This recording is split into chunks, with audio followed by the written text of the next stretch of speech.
Olá, tudo bem? Eu sou Ricardo Rocha, professor de finanças, e está começando mais um Investimento em Pauta, um programa que leva para você, internauta de todo o Brasil, informação de qualidade para ajudá-lo na gestão das suas finanças pessoais e empresariais. Investimento em Pauta, tenho o prazer de receber novamente aqui o professor Leonel Moleiro Pereira, doutor em Administração Concentração Finanças pela Universidade de São Paulo, mestrado pela mesma universidade e administrador pela Fundação Getúlio Vargas, consultor da área de mercado de capitais, de risco, de derivativos, professor do INSPER, Instituto de Ensino e Pesquisa, e da FIA, Fundação Instituto de Administração. Para você que quer contatar, por acaso, o Leonel para uma palestra, para um treinamento, está aparecendo aí o e-mail dele na sua telinha, leonelmp@leae.com.br ou leonel@usp.br. Leonel, muito obrigado por ter aceito novamente o convite. É um prazer. Nós terminamos o último programa falando um pouquinho sobre qual o melhor derivativo para uma pessoa física iniciar as operações, e você sugeriu começar talvez com opções, né? Então, queria que você explicasse para o nosso internauta um ponto que é fundamental. Ele tem lá um dinheirinho, podia comprar uma ação, vai decidir comprar uma opção. Então, uma opção tem mais risco do que uma ação? Olha, essa é uma pergunta que é relativa. Quando você mede risco em termos de volatilidade, esse tipo de coisa, sim, a opção tem mais risco que uma ação. Mas eu posso dar exemplo de uma carteira formada de opções que tem menos risco do que uma ação. Vou dar um exemplo. Vamos supor que você tem aí R$100 mil em ações da Vale. Tá? Você tem aí 2.000 ações de Vale do Rio Doce. Tá? R$100 mil em ações. A ação da Vale pode cair ou pode subir. Tá? Vale mais ou menos R$50, ela pode cair para R$45 ou pode subir para 55. Então, você pode ganhar ou perder. Vamos supor o seguinte, vamos supor que você venda essa carteira de R$100 mil de ações. Tá?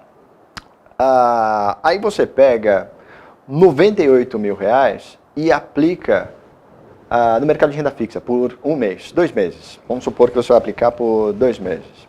Vamos supor que nesse mês você ganha R$1.000 de juros nessa aplicação, tá? Fica com R$99 mil. E aqueles R$2.000 que sobraram, você vai lá e compra opções de Vale. Por exemplo, uma Vale C52, que é um código da opção. Depois eu menciono sobre isso, mas você compra lá 2.000 opções, gasta esses R$2.000. O que vai acontecer? Se a Vale subir, você vai ganhar dinheiro com a opção. Então você vai ter todo o que a gente chama de upside da ação, você vai ter todo o ganho da ação. Mas se a Vale cair, qual é a sua perda máxima? R$1.000. O valor que você aportou nas opções. Você aportou nas opções. Na verdade, você gastou R$2.000, só que você ganhou R$1.000 na renda fixa. Qual carteira é mais arriscada? A carteira de ações, que você pode ganhar ou perder, ou a carteira de opções? A carteira de opções com renda fixa, nesse caso, vai ter menos risco que a carteira de ações. Esse é só um dos exemplos. E indo nessa linha, fala um pouquinho sobre outras estratégias. Você disse uma agora, que é uma estratégia, né? Eu vendo a carteira à vista, aplico na renda fixa, pego um pedacinho do dinheiro e compro em opções, né? Então, quais outras estratégias a gente poderia, assim, de uma maneira breve e didática, falar para o nosso internauta? Essa é uma estratégia bem simplificada para poder comparar a carteira de opções e ações. O que acontece com o investidor é o seguinte: muitas vezes o investidor vai lá e se alavanca nas opções. Ao invés de comprar 2.000 opções, ele vai lá e compra 5.000, 10.000, 20.000, 40.000 opções, ele se alavanca. E aí, nesse caso, no processo de alavancagem, ele pode perder bastante. Tá? Sem alavancar, o risco realmente vai ser menor. Outra estratégia interessante para o investidor é o que a gente chama de trava de alta, que é bastante comum. O investidor ele compra uma opção de strike menor e vende uma opção de strike maior. O strike é o preço de exercício. É uma estratégia bem comum para investidor pessoa física. Outra estratégia bem comum também, que eu já mencionei, você substituir a compra da ação pela compra da opção, que a gente chama de compra seca da opção. Então, se a ação subir, você ganha dinheiro sem ter que gastar todos os recursos da compra da ação. Você pode usar esses recursos em outro investimento, que no começo eu citei a renda fixa.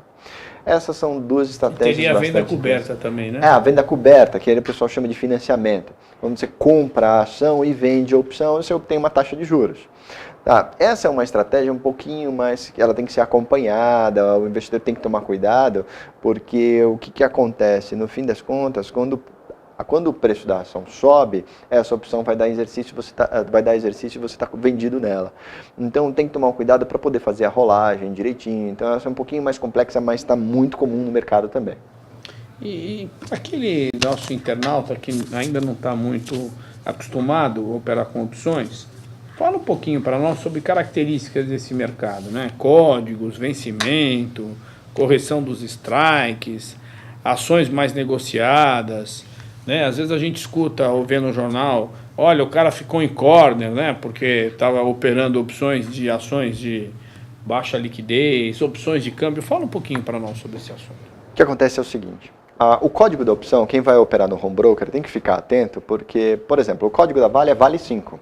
Quem comprar a ação vai negociar Vale 5. O código da opção, ele é muito parecido. Na verdade, vão as 4 letras da ação, vai mais uma letrinha que representa o vencimento da opção e vão mais 2 números, que é a série da opção. Um exemplo, Vale C52. O que é isso? Vale é a ação, C é o vencimento, que é janeiro, fevereiro, março, é A, B, C, do vencimento da opção de compra. E 52 não é o preço de exercício, é a série da opção. Por que 52 não é o preço de exercício?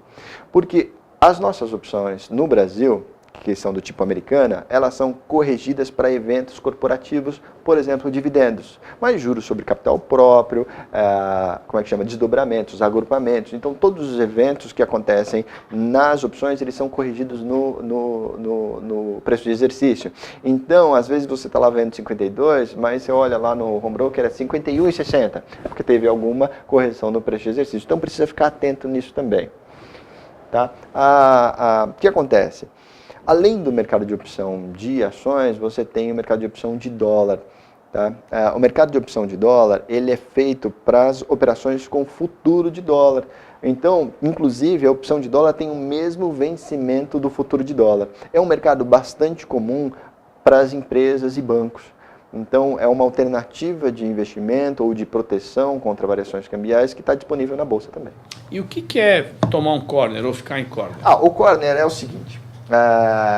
as nossas opções de ações, principalmente, são opções de blue chips. Então, você vai lá, o maior volume de negociação está em Vale. Blue chip para o nosso internauta são aquelas ações já de empresas famosas, grandes, mais negociadas, mais líquidas. Por exemplo, Vale e Petrobras.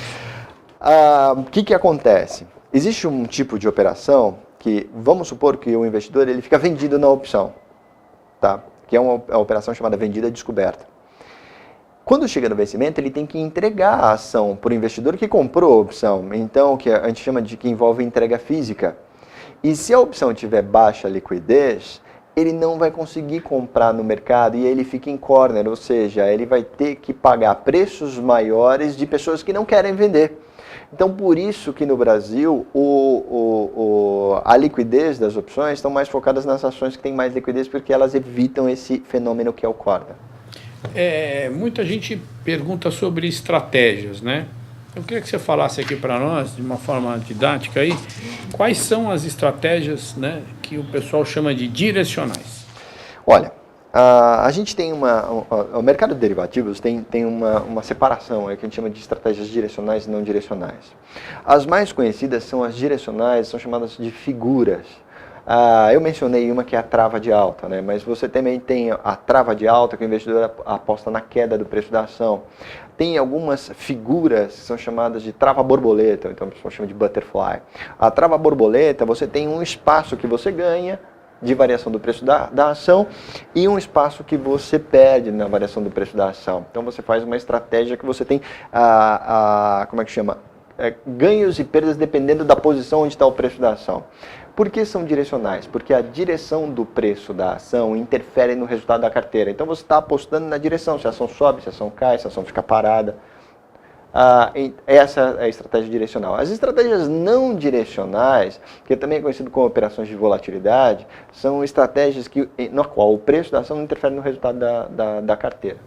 Para encerrar, Leonel, queria que você mencionasse, que o nosso tempo está acabando, quais são as estratégias mais sofisticadas no mercado de opções?